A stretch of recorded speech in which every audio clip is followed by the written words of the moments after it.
आज वही दिन आया है। दोस्तों, जय हिंद, जय भारत, वंदे मातरम। ब्रह्ममणि त्रिपाठी का नमस्कार स्वीकार कीजिए।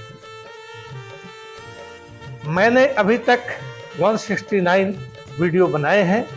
मेरे वीडियो जो है साफ सुथरे होते हैं।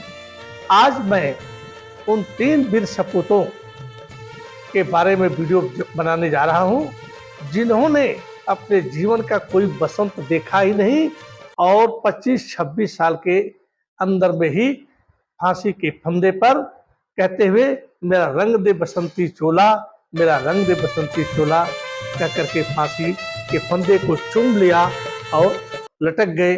उनका नाम है शहीद आजम भगत सिंह, राजगुरु और सुखदेव। इनको 23 मार्च 1931 को फांसी दे दी गई। हमारे भारत में 2 दल था, एक नरम दल था, एक गरम दल था। गांधी जी ने जब असहयोग आंदोलन वापस ले लिया था तो गांधी जी के जो आदमी थे वह 2 भागों में बढ़ गए, गरम और नरम में। एक में क्रांतिकारी लोग हो गए और एक में जो है अविज्ञा आंदोलन में लगे। इनमें जो है एक संगठन था HSRA, Hindustan socialist Republic association, जिसके चीफ हमारे जो है पंडित राम प्रसाद बिस्मिल थे।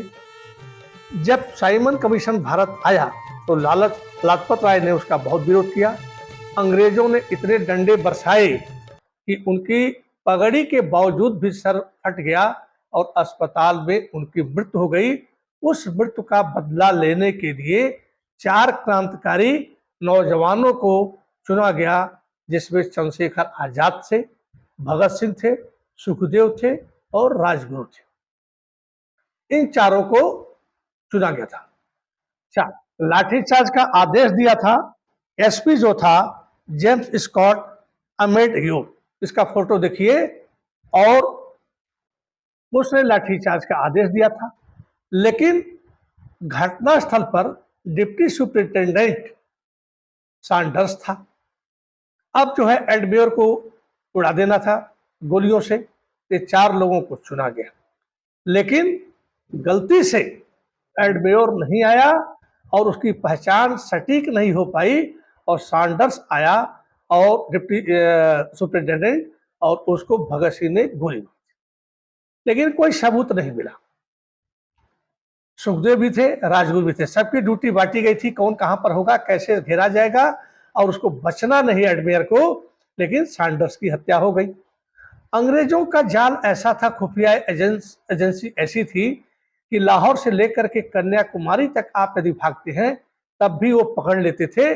लेकिन खुफिया जाल क्या इंग्लैंड से था? नहीं दोस्तों, खुफिया जाल हमारे भारतवासी ही थे।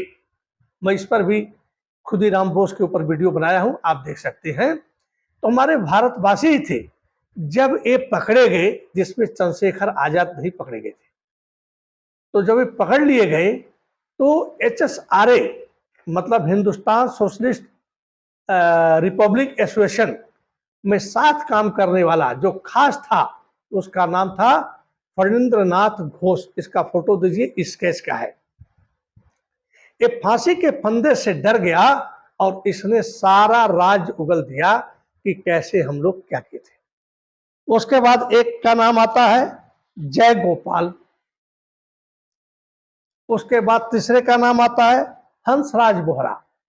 ये मालूम है आप लोगों को, यह जो है भगत सिंह के साथ स्कूल में पढ़ा था। इनके एक एक के बताऊंगा कि उनको अंग्रेजों ने क्या दिया।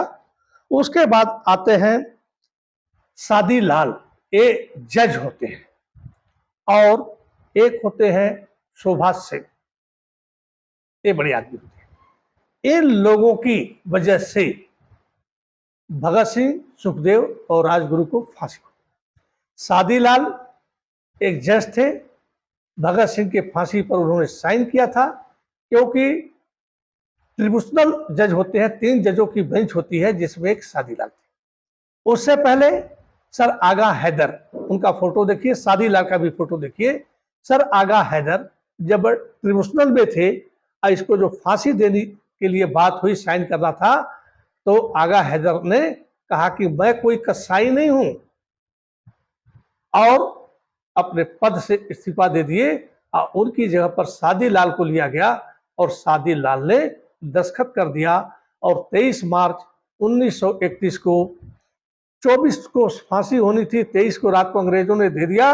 और उनके लाश को उनके घर वालों को न देकर के रात को चुपके से रावी नदी के पास ले जाकर के किरोसिन का तेल छिड़क कर जब जला रहे थे तो गांव वालों ने नदी किनारे उजेला देखा, प्रकाश देखा, उधर दौड़े और तब तक अंग्रेजों को पता चल गया, क्योंकि हमारे ही भारत के जो जासूस थे अंग्रेजों से चंद पैसों पर बिक गए थे, बता दिए, अंग्रेज अधजली लाश छोड़कर भाग गए।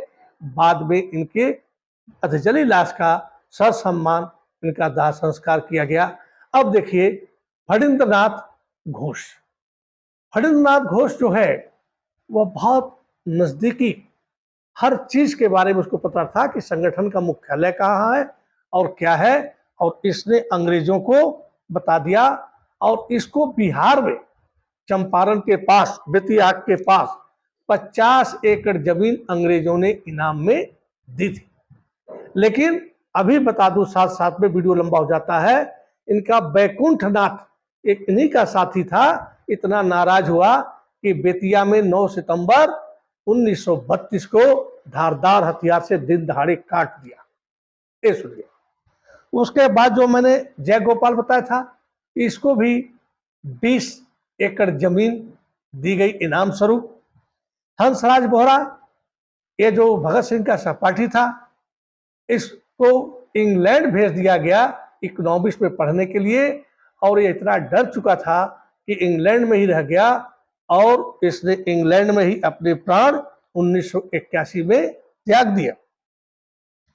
उसके बाद जो है, ये तो 3 हो गए, जयगोपाल, हंसराज बोहरा और फणींद्रनाथ, ये तीनों जो है HSRA के सदस्य थे। फिर इन्होंने, भगत सिंह ने क्या किया था, असेंबली में बटुकेश्वर दत्त और भगत सिंह ने बम फेंका था, जिससे कोई हताहत नहीं हुआ, सिर्फ बारूद था उसके अंदर, कोई ऐसा टुकड़ा लोहे का नहीं था जिससे लोग मारे जाते। बहरी अंग्रेजी सरकार को ये बारूद का धमाका कानों में सुनाना था, फेंके गए थे।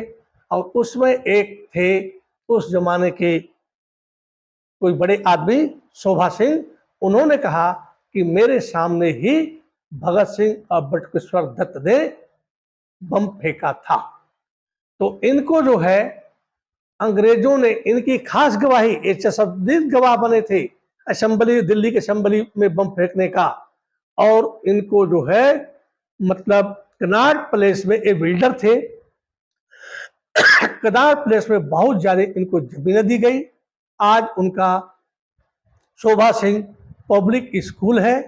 और उसके बाद जो है ये बिल्डर थे, इनको दिल्ली के सारे चीजों का ठेका इनको दिया गया और सर की उपाधि दी गई।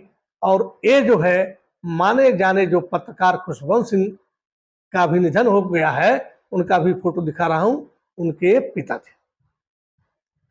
सादीलाल एक जज थे और इनको भी सर की उपाधि दी गई और पंजाब में बहुत सी मिलों का इनको मालिक बना दिया गया। तब जाकर के हमारे इन 3 वीर सपूतों को फांसी पर अंग्रेजों ने लटकाया। देश तो हमारा बहुत पहले आजाद हो जाता, बस एक मिनट, लेकिन हमारे ही लोग इतने गद्दार थे कि जिन्होंने खुद हमारे क्रांतिकारियों को पकड़वाया और उसके बाद जो है फांसी दिलवा दी। अब भगत सिंह, सुखदेव और राजगुरु का केस कौन लड़ा था?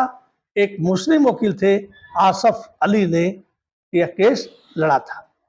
और इनका आप लोग फोटो देखिए, सब कुछ कीजिए पर अपने देश के साथ गद्दारी मत कीजिए। हमारे यहाँ तो गद्दारों की कमी नहीं है दोस्तों। यदि अच्छे लोगों की कमी नहीं है तो गद्दारों को भी कमी नहीं है। अभी ऑपरेशन सिंदूर चला था, पंजाब की एक महिला का नाम आया था, मैं उसका नाम तो नहीं जानता, लेकिन आया था। जब भी लड़ाइयां लगती हैं, मैं खुद कारगिल के युद्ध में था, उस समय 56 अफसरों का सुनने में आया था कि गद्दारी किए थे और उनको हेलीकॉप्टर में बांध करके कारगिल से और लेकर के गए थे वहां पर दिल्ली हेडक्वार्टर। 71 की भी लड़ाई में गद्दार थे। तो गद्दारों की कमी नहीं है। गद्दार तो बहुत हैं। 1206 में जब मोहम्मद गोरी ने राज किया था, तराइन के युद्ध में भी हमारे जयचंद को कहा जाता है। और मोहम्मद गोरी के समय बता दिया, बाबर के समय भी गद्दार थे। तो कहने मतलब गद्दारों की कमी नहीं है। इसी के साथ मैं अपना छोटा वीडियो खत्म कर रहा हूं।